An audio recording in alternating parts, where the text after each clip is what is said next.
Hi viewers, welcome back to the YouTube channel. Hope you all are doing well. So as in previous videos we have discussed about the roadmap of CUET 2025. Then we have made a separate short video on the most repeated questions of economics.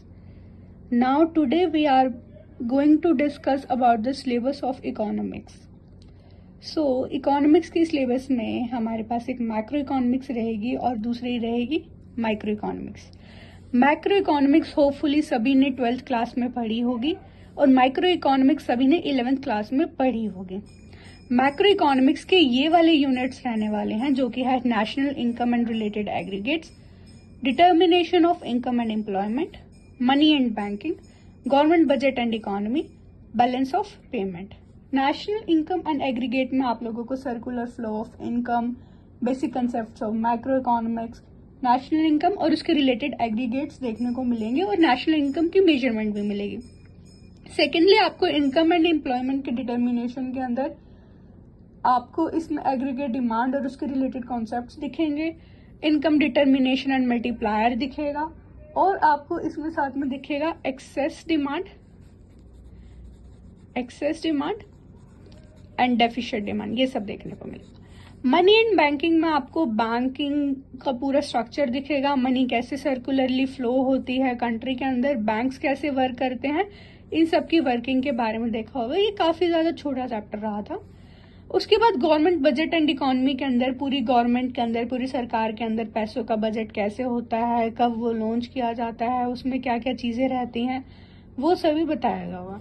उसके बाद है balance of payment जिसके अंदर foreign exchange rate और BOP ये सब भी include होता है। ये काफी ज्यादा छोटे छोटे कॉन्सेप्ट्स रहे होंगे, एक मनी एंड बैंकिंग वाला और बैलेंस ऑफ पेमेंट वाला। इसमें से आई वुड सजेस्ट कि जो national income and related aggregates है इस पे काफी फोकस करें, बिकॉज इसके काफी तरह के शॉर्ट टाइप न्यूमेरिकल्स भी होते हैं जो एमसीक्यूज में आते हैं और कहीं ना कहीं कुछ थ्योरेटिकल क्वेश्चन भी होते हैं। थ्योरेटिकल क्वेश्चन इनमें से भी काफी बन जाते हैं। ओके, सो अब माइक्रो इकोनॉमिक्स में आपको consumer behaviour and demand, producer behaviour और उसका सप्लाई, मार्केट प्राइस डिटर्मिनेशन और जितना भी एप्लीकेशन टूल्स होते हैं डिमांड कर्व के, सप्लाई कर्व के, वो भी इसके अंदर ही इंक्लूड होता है।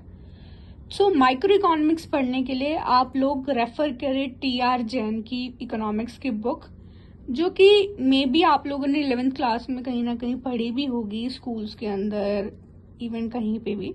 So for your reference, I am showing you the Sandeep गर, which is book for macroeconomics. आप इस बुक के अंदर से MCQs टाइप क्वेश्चंस को सॉल्व कर सकते हैं, उससे आपको काफी ज्यादा हेल्प आउट भी होगा। ये रहा संदीप गर के मैक्रो इकोनॉमिक्स का आपको पूरा सिलेबस। यहाँ पे आपको सभी यूनिट्स के उसके साथ ब्रीफ में उनके डिस्क्रिप्शंस और सभी कॉन्सेप्ट्स को थ्योरेटिकली अच्छे से एक्सप्लेन करा हुआ भी दिखेगा, प्रैक्टिस। और इसके अंदर आपको ये ऐसे MCQ टाइप क्वेश्चंस भी मिलेंगे जो आपको प्रैक्टिस में काफी ज्यादा हेल्प आउट करेंगे। जैसे ये रहा है चैप्टर 1 के MCQs एंड इसमें और अदर शॉर्ट टाइप क्वेश्चंस भी हैं, मैचिंग भी हैं, फिलअप्स भी हैं, ट्रू फॉल्स भी हैं, जिनसे आपको काफी ज्यादा अच्छे से नॉलेज मिल पाएगी। एंड अंदर आप देखें तो थ्योरेटिकल पार्ट भी बहुत अच्छे से एक्सप्लेन्ड है। And do comment guys if you need any explanation of any chapter of economics और you need any kind of help of in it.